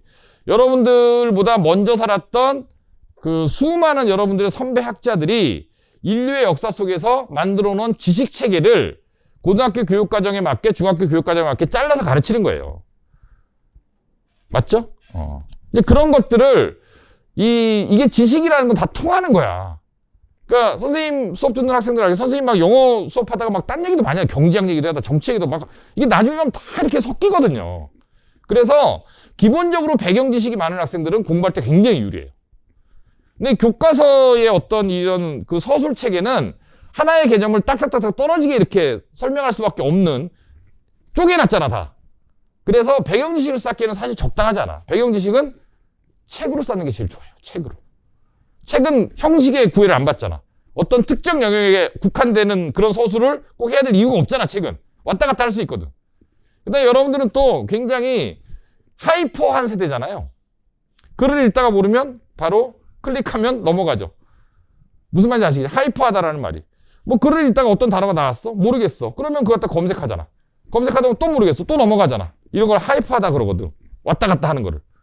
그렇죠? 그런 세대에 사는 학생들한테 사실 지금 교과서, 지금 현재 교과서로 가르치는 건 굉장히 어찌 보면 구시대적인 방식인데, 이거 바뀌겠죠. 언젠가는 우리나라도. 근데 여러분들은 아직 안 바뀐 상황에서 대학을 가야 되니까 일단은 배경 지식을 쌓는 제일 좋은 방법은 책을 읽는 거예요. 역시. 그리고 이런 게 꼭 필요합니다. 이런 게. 자, 우리나라는 읽어봐. 우리나라는 대한민국. 자, 여러분들 현실에다가 우리나라는 선행민국. 대한민국 선행민국이죠. 그렇죠? 자, 왜 선행을 할 수밖에 없느냐는 아까 얘기했죠. 선행을 할 수밖에 없는 이유는, 자, 대학의, 상위권 대학의 정원이라는 건 숫자가 정해져 있다. 이걸 뭐라고 부른다? 희소하다라고 부른다. 그렇지? 그래서 희소한 대학의 정원을 목표로 하는, 그 대학 입학을 목표로 하는 우리들에게는 고등학교 과정이 들어가서 공부하고 평가받고 이런 과정이 아니라 고등학교 들어가서 바로 뭘 해야 된다고? 거둬들여야 된다. 그렇지? 고등학교 들어가서 공부하는 게 아니라고. 거둬들이는 과정이라고. 그럼 발상의 전환이 필요해. 그래서 선행을 할 수밖에 없다. 슬프지만 현실이다. 미안하지만 현실이다. 이런 거야. 그럼 선행을 어디까지 하는 게 좋으냐? 많이 할수록 좋다. 당연히. 그렇다고 해서 무작정 많이 나가는 건 의미가 없다. 아까 얘기한 대로 그건 형식주의이기 때문에 어디까지 했냐보다는 이 아이가 그 과목에 대해서 갖고 있는 사고력의 깊이가 얼마나 깊어졌냐가 훨씬 더 중요한 거니까 이해하고 있는 한에서 하는 거야. 아시겠죠? 내가 이제 알고 있는 한에서 하는 건데 나중에 가면 다 비슷해지긴 하지만 어쨌든 선행을 할 수밖에 없다. 슬프지만. 중학교 때는 이런 과정이 여러분들한테는 제일 중요한 거다. 뭐 이런 거고요. 그래서 이제 그 과목별로 한번 들여다보겠습니다. 과목별로. 이게 이제 여러분들이 그 고등학교 1학년 때 만나는 과목들이에요. 국어, 영어, 수학, 과학, 사회, 한국사. 자, 여태까지는 선생님이 중학교 학생들한테, 중3 학생들한테 국어 수업을 하는 거를 좀 별로 좋아하지 않아요. 어떻게 안 했지, 여러분? 국어 안 배웠잖아. 자, 선생님이 국어라는 그 교과목을 여러분들한테 가르치지 않았던 가장 결정적인 이유는 국어를 배우면 말이잖아요. 언어잖아요. 어쩔 수 없이 국어를 배우면 여러분들은 문제를 풀기 시작해요. 문제를. 그렇지? 만약에 시를 배웠어. 시를 배웠으면 그 시를 갖다가 이제 감상하고 거기에서 틀린 거 맞는 거를 골라내야 되잖아. 맞지? 이게 문제를 풀려면 위에 있는 내용을 요약해야 돼. 요약한다라는 건 정리한 내용을 본인이 암기해야 되고. 그러면 여러분들의 사고가 어떤 식으로 바뀌냐 하면 수렴적으로 바뀌어요. 문제를 맞추기 위한 사고로 자꾸 이렇게 수렴적으로 좁아진다고. 잘라내야 되고. 뭔 말인지 알겠지? 근데 중학교 때는 이런 사고를 하면 여러분들의 이런 그 성장할 수 있는 어떤 사고력의 가능성이 점점 줄어들어요. 그래서 이 수렴적 사고의 반대말은 이제 발산적 사고인데. 그러니까 생각을 마구마구 자기식대로 마구마구 생각을 하다 보면 사고가 커지거든. 그리고 읽기도 교과서에 나오는 그런 작품 읽기보다는 아까 얘기한 대로 굉장히 폭넓은 읽기를 해야 되는 거지. 그래서 국어를 안 가르치는 거야. 객관식 국어를. 여태까지 안 가르쳤던 거야. 그래서 중학교 2학년 학생들은 앞으로도 안 가르칠 거고 내년까지. 그럼 언제부터 공부를 시작해야 되느냐? 여름부터 해야죠. 이제. 그죠? 이제 해야죠. 더 이상 미룰 수가 없죠. 지금까지는 그러면서도 여러분들한테 국어를 가르치겠다라는 얘기를 하면서도 여전히 머릿속에는 아이들의 사고가 지나치게 이렇게 요약하는 거, 그 다음에 수렴적으로 생각하는 거에 얽매이면 안 된다라는 생각을 계속 하고 있는 거예요, 선생님은. 알겠지? 어쨌든 국어는 지금부터 해야 되는데 국어는 분야가 여러 가지가 있습니다. 일단 문학이라는 분야가 있어요. 문학. 다 배웠죠? 문학의 종류가 뭐가 있냐면 현대시가 있죠. 가장 어려워하는 거예요, 학생들이. 현대시가 있고 현대소설이 있고. 그 다음에 고전운문이 있어요. 고전운문이라는 건 뭐 향가 이런 거 여러분 알죠? 시조 뭐 이런 거 알죠? 근데 고전산문이 있고 고대소설 있잖아요. 홍길동전 이런 거. 고대소설이 있고. 그 다음에 또 뭐가 있어요? 수필이 있고. 그 다음에 뭐 희곡이나 아니면 그 시나리오 같은 극문학 이런 것들이 있고. 이런 걸 문학 장르라고 하죠. 장르 문학을 배워야죠. 이제 하나씩. 현대시를 현대소설을 하나씩 배워나가야겠죠? 그렇죠? 그 다음에 독서라는 파트가 있죠. 독서는 이제 글은 글인데 문학이 아닌 모든 게 독서죠. 그렇죠? 비문학이라고 보통 얘기를 하는데, 자, 아까 이제 문학이라는 건 형식적으로 시냐 소설이냐 이렇게 나누지만 비문학은 주제별로 나누죠. 그래서 이제 어떤 지문이 있냐면 일단 인문학 지문이 있어요. 인문학. 인문학 지문은 역사 철학이에요. 벌써 졸리죠? 사회과학 지문. 사회과학은 정치 경제예요. 그 다음에 언어 관련 지문이 있어요. 언어와 관련된 그런 지문이 있고, 그 다음에 과학 지문이 있고, 그 다음에 기술 지문이 있고, 그 다음에 예술 지문이 있고. 이런 주제별로 그 비문학 읽기, 독서를 객관식을 풀어내는 훈련을 시작해야죠, 이제. 이제 할 때가 됐어요. 여러분부터 이제 시작하는 게 맞고. 아시겠죠? 뭔 얘기인지. 그것도 이제 충분히 연습을 하지 않으면 시간 내에 다 읽을 수가 없어. 너무 길기 때문에. 자, 그 다음에 이제 그 다음 파트가 뭐가 있냐면, 뭐, 문법이란 파트가 있죠. 또 국어 문법. 영어 문법만큼 여러분들을 아주 피곤하게 만드는. 고등학교 1학년 내신에서 제일 중요한 게 문법인데, 그렇죠? 그것도 이제 현대 문법이 있고, 이제 중세 문법이 있고, 조선시대에 썼던 문법이 있고, 지금 우리나라 국에 쓰고 있는 문법이 있고, 두 가지를 다 배워야 되는 거죠. 배워야 되고, 그 다음에 이제 뭐 화법이나 말하는 법, 그다음에 작문, 개요짜기, 뭐 태고하기, 뭐 이런 것들, 고쳐쓰기, 뭐 이런 것들에 관한 공부를 지금부터 시작해야 되는 거예요. 국어도 굉장히 범위가 넓기 때문에 지금부터 해야 내년 여름 정도 갔을 때 한 바퀴가 돌아요. 지금 선생님이 얘기했던 걸 다 한 바퀴 도는데 1년이 걸려. 한 바퀴 도는데. 근데 한 바퀴 돈다고 다 아는 게 아니잖아. 두 바퀴, 세 바퀴 돌아야지. 그죠? 작품을 더 많이 읽고. 예를 들면 처음에 배울 때 현대시를 한 50편 정도 읽는다? 그 다음에 배울 땐 100편 정도 읽고. 그 다음에 배울 때는 한 200편 읽고. 이래갖고 300편 이상의 현대시를 읽어야 적어도 현대시 문제는 안 틀린다 정도까지 갈 수 있는 거지. 양이 많아, 양이. 그래서 여러분들은 지금 중학교 교과서에 나오는 뭐 여러분들이 한 학기에 시 몇 개나 배워. 그 정도 읽어갖고는 안 되고 당장 여름방학부터 시를 뭐 한 30편, 50편 이렇게 공부를 해야 되는 거죠. 됐죠? 국어는 이제 그런 식으로. 영어는 아까 다 얘기했지만 영어는 이제 영역이 듣기는 문제가 없는 학생들은 안 하면 되고요. 그렇죠? 이미 왜냐면 영어 듣기는 쉽거든요. 일반적으로 쉽다라고 보통 평가를 하는데 안 하면 되고. 어휘는 남의 나라 말이니까 당연히 많이 알면 많이 할수록 문제 푸는데 유리하겠죠. 보통 아주 넉넉하게 수능 영어를 푸는데 필요한 단어 개수를 4만 개 정도라고 보통 얘기를 하거든요. 근데 여러분들이 보통 지금 한 5천 개에서 1만 개 사이는 알아요. 괴리가 크죠? 5천 개, 1만 개와 4만 개는. 그래서 이제 목표를 4만 개로 잡고 2만 개에서 멈추는 애들도 있고 2만 5천 개, 3만 개까지 가는 애들도 있고 막 그렇겠죠. 그렇죠? 거기까지 가면 사실 수능에 등장하는 그런 어휘는 밑에 뭐 각주 주는 단어까지 다 알게 되는 거죠. 거기까지 가면 이제 무적이 되는 거죠, 사실. 근데 그것도 하루아침에 되는 게 아니기 때문에 지금부터 하나씩. 알겠죠? 뭔 얘기인지. 그렇게 공부하면 될 거고, 수학은 이제 아까 얘기를 했고, 그렇죠? 과학도 얘기를 했고. 됐죠? 어디까지 가느냐도 중요하지만 그런 형식론보다는 생각하는 능력이 훨씬 더 중요하다. 그렇습니다. 사회 한국사는 좀 이따 얘기할게요. 좀 이따가.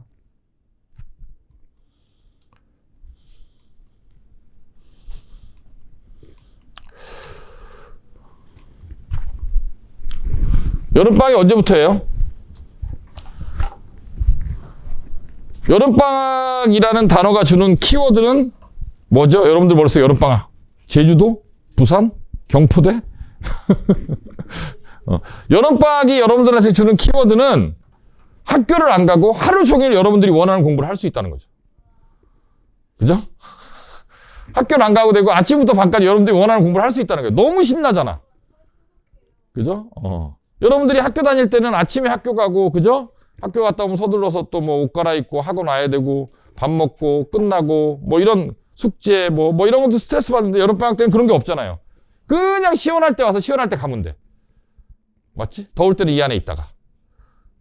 맞잖아. 그렇죠? 여름방학은 그래서 방학은 적어도 공부하는 학생들한테 방학이라는 거는 최고의 선물이죠. 너무 좋은 선물이에요. 하루 종일 내가 원하는 공부를 할 수 있다. 그리고 그 시간에 이것도 약간 여러분한테 미안한 얘기지만 아까 어쩔 수 없는 경쟁을 해야 된다. 그리고 경쟁은 선택하는 거다. 이런 얘기를 했는데 여러분들의 경쟁자인 중3 학생들은 여름방학 때 대부분 뭐 할까요?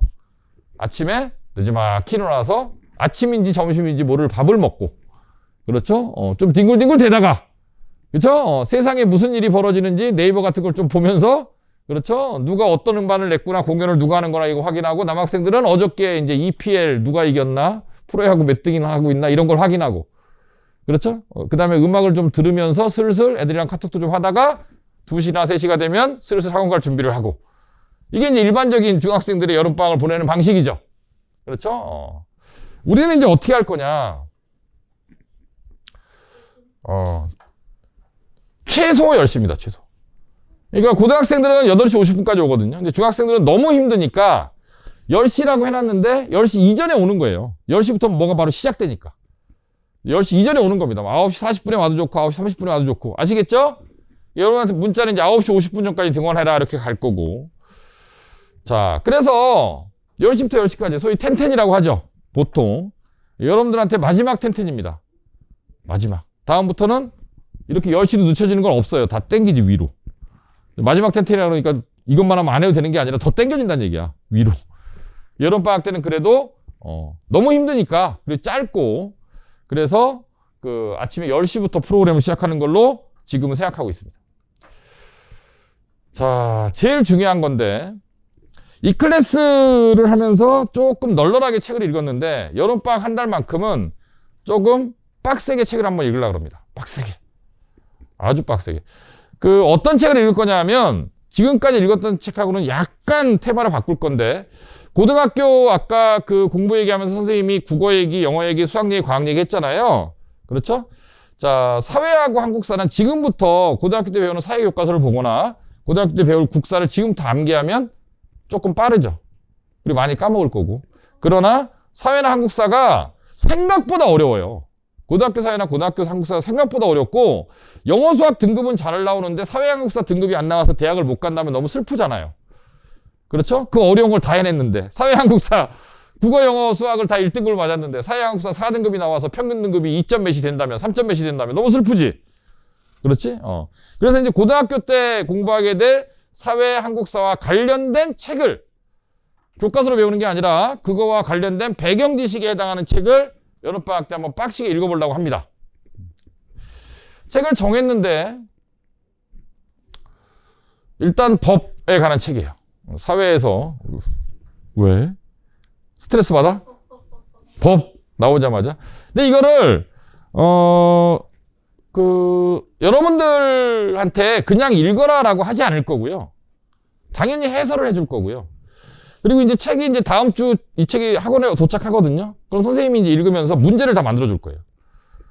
다 문제를 만들어 줄 거예요. 내가 직접 선생님이 문제를 만들어서 하루에 이제 독서량을 70페이지에서 80페이지 정도 잡고 있거든요. 하루에 70페이지. 한 2시간 정도 읽으면 될 거예요. 2시간에서 3시간 정도 읽으면 70페이지, 80페이지 읽을 수 있을 거고 매일매일 여러분들 읽었는지 안 읽었는지 확인해 주기 위해서 선생님이 문제를 내서 뭔 말인지 알겠지? 그러니까 쉽게 얘기하면 이 클래스를 매일 한다고 생각하면 돼. 이 클래스를 매일 한다. 그래서 이제 책을 이제 6권을 읽을 건데 이제 법이라는 건 그 현대사회를 살아가는 사람들이 법을 모르면 살 수가 없거든요. 근데 여러분들이 의외로 법을 잘 모르죠. 공부해 본 적도 없고. 그래서 이제 법에 관한 책을 읽을 거고요. 근데 이것도 이제 법인데, 이거는 이제 법하고 역사를 좀 합쳐놓은 이제 그런 형태의 책이고. 그 다음에 이거는 인공지능 얘기도 하겠지만, 사회가 어떻게 이루어져 있느냐를 인문, 사회, 문화, 예술 이런 영역을 살펴보면서 그 인공지능이라는 AI라는 게 그 개발이 되면서 이게 우리의 지금 현재 사회, 현재 예술, 현재 문화에 어떤 영향을 끼칠 거냐. 이런 것들을 갖다가 여러분들이랑 또 같이 읽는, 이거 좀 쉽게 가겠죠. 앞에 두 책은 조금 스피드가 느릴 거고, 이거는 쭉쭉쭉쭉 읽히는 그런 책일 것 같습니다. 그 다음에 경제죠. 그렇죠? 경제학도 여러분들이 잘 모르죠. 그렇죠? 들어본 적은 있지만, 그래서 올 여름이 지나면 여러분들이 적어도 경제학에 대해서 할 말이 있는 학생으로 만들어 줄 거예요. 할 말이 있는 학생. 나는 경제학도 알아. 잘은 모르지만. 그 다음에 이제 세계사. 그냥 역사를 이렇게 그 제도사별로, 이렇게 시대사별로 하는 건 좀 재미가 없어서, 자, 빵이 있다. 뭐 예를 들면, 그 여러분들이 좋아하는 빵이 뭐가 있어요? 식빵. 또,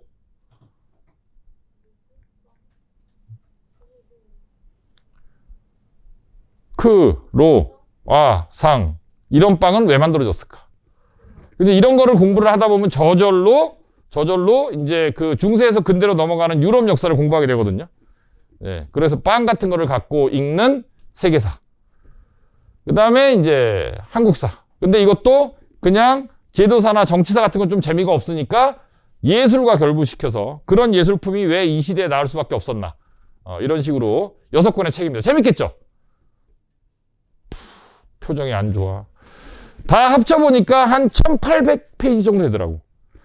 1800페이지인데 우리가 책을 읽을 수 있는 게 뭐 일주일에 6일 정도 잡는다면, 그쵸? 6일 정도 잡고, 대략 한 3.5주? 그럼 20일 정도 잡고, 그럼 이제 90페이지인데 한 25일쯤 되니까 하루에 70페이지, 80페이지 읽으면 다 읽겠더라고요. 빡시게. 그래서 아침에 여러분들이 딱 오면 제일 먼저 하는 일은 책을 읽는 겁니다. 9시 30분 도착, 책 읽어. 40분 도착, 책 읽어. 집에 가도 자기 전에 책 읽고. 한 달 동안만. 그러면 굉장히 똑똑한 사람으로, 인텔리전트한 그런 사람으로 한 달 만에, 뭐 얼마나 바뀔지 모르겠지만 그냥 책을 읽는 건 아니고 같이 읽는다라는 생각을 갖고 선생님이 좀 빡시게 하려고 그래요. 선생님도 읽으면서. 알겠지? 직접 문제도 내고 풀고 여러분한테 해설도 해주고 그런 식의 프로그램을 오전에 책 읽는 시간으로. 알겠죠? 집에 가서 읽어도 되고요. 자, 이렇게 하려고 그러고, 국어는 아까 얘기한 대로 이제 수업을 시작할 건데, 작년에는 일주일에 3교시를 했는데, 올해는 4교시를 할까. 지금 생각 중입니다. 일주일에 4교시씩. 그렇게 할까 생각 중이고, 영어는 이제 여러분들 기존에 하던 프로그램에 아까 선생님이 뭐를 강화하겠다, 문법을 대폭 강화하겠다 그랬죠? 그래서 올 여름에 영어, 우리의 컨셉은 문법으로 시작해서 문법으로 끝나는, 그죠?